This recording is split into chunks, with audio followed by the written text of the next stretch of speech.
जिया से जिया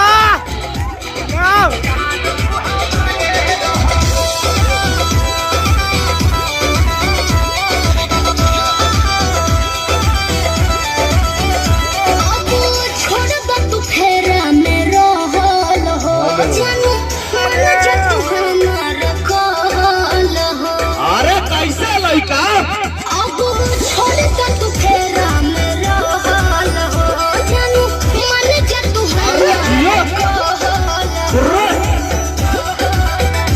तू ससुरा में जाई हमारे के चाहबू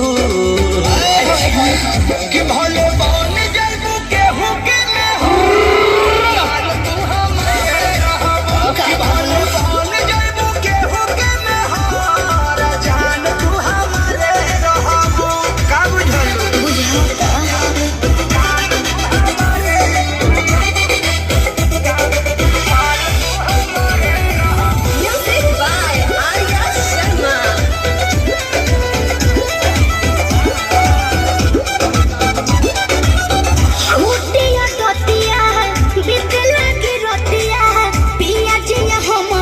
क्या बात है हमारे छुआला तोहर खजानावा देखी सजनवा खुशी आई है हो आता जाए तू मत टेंशन लो छोटिया बतिया हमें ते लगी रोतिया पिया जिया हमरो जुड़े है हमारे छुआला तोहर खजानावा देखी सजनवा खुशी आई है हो दिल खाई तो फिर हमरे से कहबू अच्छा सोचो बन जाबू केहू के में हार जान तू हमारे अरे बा भले बन जाबू केहू के में हार माल तू हमारे रहबू खाली झूठ है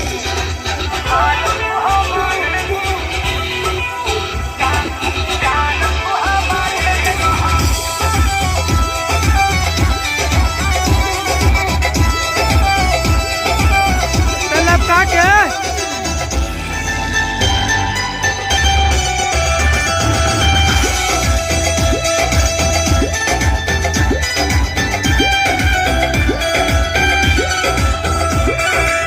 कृष्णा पे दरबी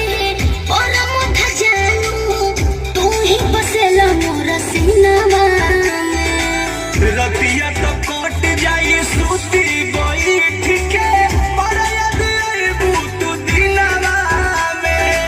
हर तो का करी ए हो कृष्णा पे दरबी और मोथा जानू तू ही बसेला मोरा सीनावा में रतिया तो कट जाई सूती बैठ के पर याद आईबू तू दिनवा में हम डहकबो एने मने डालडा डहबू अरे तो का करबो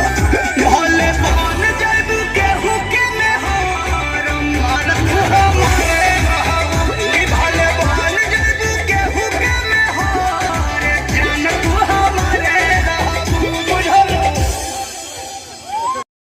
ए रुक रुक रुक रुक कहाँ जा रहा है? वो साहब गांव जा रहे हैं। कितना दूर है? बस 50 किलोमीटर और है, 100 किलोमीटर चल के आए हैं। लॉकडाउन है, पता नहीं है, जाना जरूरी है। ओ साहब हमारा बच्चा, अरे जाने दीजिए साहब, इसका बच्चा भूखा होगा। नहीं साहब हमारा बच्चा भूखा नहीं है। तो बच्चा तो भूख से मर गया। उसे Likey